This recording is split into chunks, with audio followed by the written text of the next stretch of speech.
এই মুহূর্তে যমুনার সামনে আছেন সহকর্মী মাহতাব মিনহাজ, সরাসরি যুক্ত হচ্ছে তার সঙ্গে। মাহতাব মিনহাজ, দুপুর হয়ে গেল, এখনো সেখানে কি পরিস্থিতি দেখতে পাচ্ছেন? টিয়ারশেল কথা আমরা কিছুক্ষণ আগে বলছিলাম, তাদের উপর নিক্ষেপ করা হয়েছে, এখন কি অবস্থা সেখানে?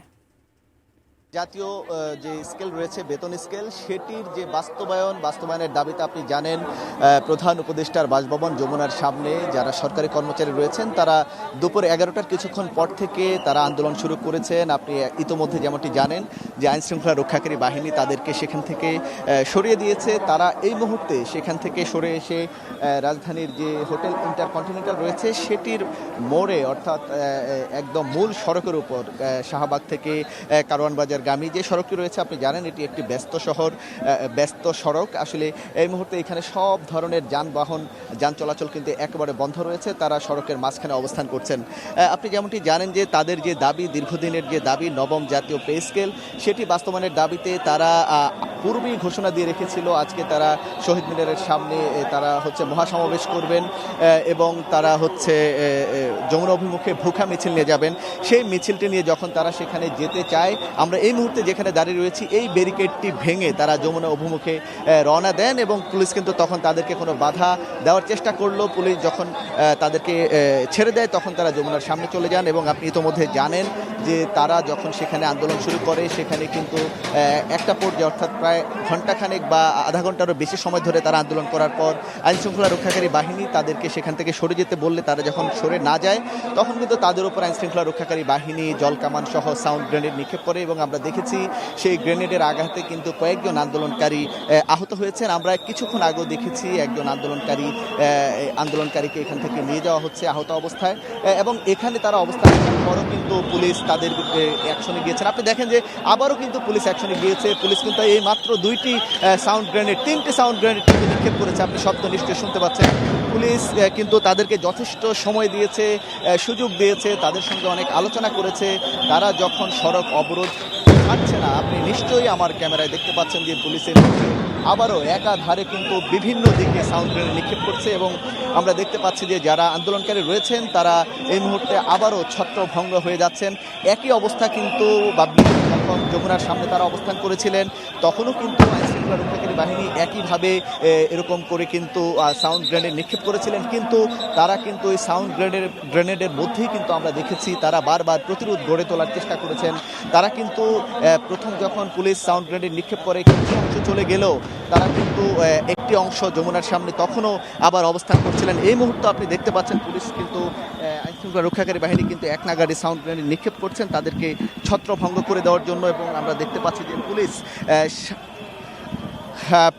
পুলিশ সামনের দিকে এগিয়ে যাচ্ছে এবং আন্দোলনকারীরা এই মুহূর্তে আমরা দেখতে পাচ্ছি যে পিছু হটছে।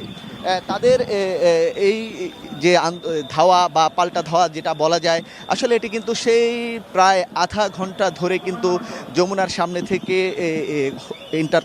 হোটেল ইন্টারকন্টিনেন্টাল যে মোড় রয়েছে এই মুহূর্তে আমরা যেখানে রয়েছি এখানে কিন্তু চলছে। আন্দোলনকারীরা যখন আসলে সাউন্ড গ্রেনেড নিক্ষেপ করা হয় তখন তারা কিছুটা পিছু হটে যায়, আবার কিন্তু তারা অবস্থান নেওয়ার চেষ্টা করছে। আমরা কিন্তু এই মুহূর্তে দেখতে পাচ্ছি পুলিশ সাউন্ড গ্রেনেড নিক্ষেপ করার পর তারা কিন্তু পুরোপুরি এখান থেকে সরে না গিয়ে তারা পাশে গিয়ে কিন্তু তারা আবারও অবস্থান করছে এবং তারা সেখান থেকে তাদের যে দাবি সেই দাবিগুলোর কথা কিন্তু এখনও তারা সেখানে দাঁড়িয়ে বলে যাচ্ছে। পুলিশ কিন্তু এখনও সাউন্ড গ্রেনেড নিক্ষেপ করছেন এবং সাউন্ড গ্রেনেড নিক্ষেপ করার কিছু আগ মুহূর্তে আমরা দেখেছি পুলিশ জল কামানও নিক্ষেপ করেছিলেন।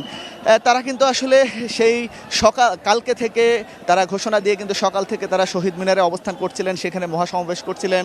সেখান থেকে আমরা যেই জায়গাটিতে অবস্থান করছি আপনি জানেন যে এই জায়গাটিতে কিন্তু শরীফ ওসমান হাদি, আপনার ইনকিলাব মঞ্চের মুখপাত্র, তার যে মৃত্যু, সেই মৃত্যুর যে তদন্ত, সেই তদন্তটি জাতিসংঘের অধীনে যাতে আসলে সেটির তদন্ত করা হয় সেই দাবিতে কিন্তু গতকাল রাত থেকে এখানে তারাও অবস্থান করছেন।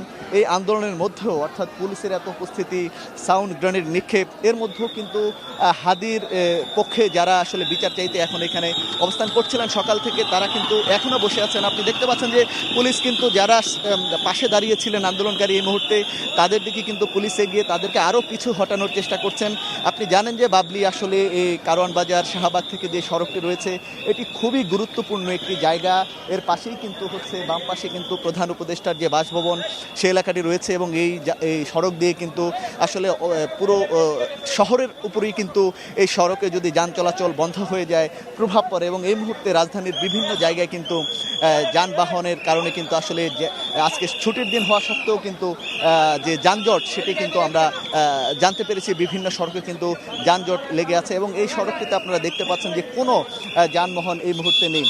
পুলিশ কিন্তু চেষ্টা করছে পুরোপুরি তাদেরকে তাদের যে অবস্থান সে অবস্থানটি যাতে তারা আবার করতে না পারেন পুলিশ কিন্তু সেই চেষ্টাটি করছেন। আপনি দেখতে পাচ্ছেন এখানে পুলিশ সদস্যদের পাশাপাশি কিন্তু এখানে এপিবিএন পুলিশ, ডিবি পুলিশ এবং বিজিবি সহ অনেক আইনশৃঙ্খলা রক্ষাকারী বাহিনীর সদস্যরা কিন্তু এখানে পুলিশের সঙ্গে অবস্থান নিয়েছেন এবং আমরা যখন যমুনার সামনে ছিলাম সেখানে কিন্তু একেবারে এসএসএফ থেকে শুরু করে পিজিআর থেকে শুরু করে সব ধরনের আইনশৃঙ্খলা রক্ষাকারী বাহিনী কিন্তু সেখানে এসেছেন ঘটনাকে আসলে সামাল দেওয়ার জন্য এবং ডিএমপি কমিশনার তিনি কিন্তু একেবারে স্বাভাবিকভাবে ঘরের মধ্যে যে সাধারণ ড্রেস পরিহিত থাকেন একেবারে সাধারণ ড্রেসে কিন্তু তিনি চলে এসেছেন ঘটনাস্থলে যমুনার সামনে। তাকে আমরা প্রশ্ন করেছি আসলে যেহেতু যমুনার সামনে কোনো ধরনের আন্দোলন বা কোনো ধরনের অনুষ্ঠান সমাবেশ নিষিদ্ধ কিভাবে আসলে আন্দোলনকারীরা সেখানে পৌঁছেছে, কিন্তু তিনি আমাদেরকে বলেছেন যে আসলে তারা চেষ্টা করছেন যেন এখানে কোনো ধরনের আন্দোলন না হয় এবং তিনি যেমনটি দাবি করেছেন যে আসলে তিনি সেখান থেকে তাদেরকে সফলভাবেই উঠিয়ে দিতে সমর্থ হয়েছেন। তো আপনি দেখতে পাচ্ছেন যে আসলে এখন পর্যন্ত কিন্তু এখানে আন্দোলনকারীদের সঙ্গে আইনশৃঙ্খলা রক্ষাকারী বাহিনীর যে ধাওয়া পাল্টা ধাওয়া সেটি বলা চলে এখনও রয়েছে। তারা কিন্তু অবস্থান পুরোপুরি ছেড়ে না দিয়ে তারা যে পাশের যে ছোট ছোট গলিগুলো রয়েছে সেই গলিতে এই মুহূর্তে অবস্থান করছেন। পুলিশ কিন্তু আপনি দেখতে পাচ্ছেন যে টহল দিচ্ছেন যে তারা কোথাও আবার অবস্থান করেছে কিনা বা আবার পুনরায় তারা এখানে এসে অবস্থান করবে কিনা। তা আসলে আপনি জানেন যে তাদের যে পে স্কেলের যে দাবিটি সেই দাবিটি দীর্ঘদিন ধরেই তাদের দাবির মধ্যে ছিল। তারা অনেক আগেই এই দাবিটি জানিয়ে এসেছিল যে আসলে তাদের এই পে স্কেলটি বাস্তবায়ন করতে হবে এবং তারা আমাদেরকে যেমনটি বলেছেন যে সরকার যেহেতু আর এই সরকার অর্থাৎ অন্তর্বর্তীকালীন যে সরকার সেটি যেহেতু আর বেশি দিন নেই অর্থাৎ সর্বোচ্চ এক সপ্তাহের মতো রয়েছে, তাদের দাবি এই সরকার থাকতেই যদি তাদের দাবিটি আদায় না হয় তাহলে কিন্তু আসলে এই দাবি তারা যেটা আশঙ্কা প্রকাশ করছেন যে পরবর্তী সরকার আসলে বিলম্বিত হতে পারে। এই জন্যই কিন্তু আমরা প্রশ্ন করেছি যে আপনারা এই সময়ে কেন এই আন্দোলন করলেন, কেন প্রধান উপদেষ্টার বাসভবনের সামনে আসলেন। তারা আমাদেরকে এমনটি বলেছেন যে তারা আশঙ্কা প্রকাশ করছেন যদি তারা এখন দাবি আদায় করতে না পারেন তাহলে কিন্তু আসলে এই দাবিটি হয়তো তাদের আর পূরণ হবে না। তো বাবলি আপনি দেখতে পাচ্ছেন যে আসলে এখানে এখন পর্যন্ত কিন্তু আন্দোলনকারীরা আশপাশে অবস্থান করছেন।